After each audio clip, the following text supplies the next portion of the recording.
আসসালামু আলাইকুম আন্টি, আপনার যে আশা আছে একটা, হ্যাঁ শুনছি আমরা যে আপনি এখানে একটা হসপিটাল করবেন, সে সম্পর্কে যদি আমাদের কিছু বলতেন বা আপনার আশাটা সম্পর্কে একটু যদি বলতেন।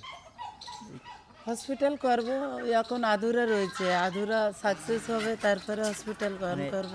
এই যে আধুরা আপনার বাংলাদেশ গভর্নমেন্ট হেল্প করবে, সাপোর্ট করবে, আমেরিকান হাই কমিশনার হেল্প করবে, বাংলাদেশ হাই কমিশনার হেল্প করবে, গ্রাম সব মাথা যারা তারা হেল্প করবে। মেনলি আপনারা গ্রামের যে মানুষগুলো আছে তাদেরকে হেল্প করতে চাচ্ছেন এই হসপিটালটার মাধ্যমে, গ্রামের ভিতরে গ্রামের মানুষের উন্নয়নের জন্য, বা যারা রোগগ্রস্ত হলে আমাদের যে উপজেলায় যেতে হয় বা জেলায় যেতে হয় সেটা একটু হ্যাসেল। প্রাইভেট হবে, প্রাইভেট হসপিটাল। হ্যাঁ, এটা প্রাইভেট হসপিটাল হবে। তো প্রাইভেট এই হসপিটাল, এই বিল্ডিংটা কমপ্লিট হয়ে গেলেই হবে।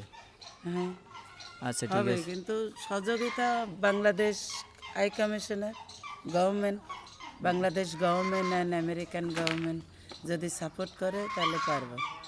তারপরেও যারা মাথা ধরা আছে তারা সাপোর্ট করে।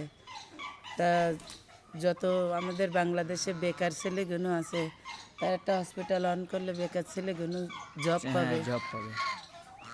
আচ্ছা, তাহলে গাইজ আপনারা বুঝতে পারলেন তার মানে তেনার আশাটা, এবং যারা এখানে আমাদের এই গ্রামের ভিতরে প্রত্যন্ত এলাকায় আসে এর জন্য সহযোগিতা করতে পারেন, এই হসপিটাল যাতে উঠে দাঁড়াতে পারে সেটা আমরা কামনা করতেছি।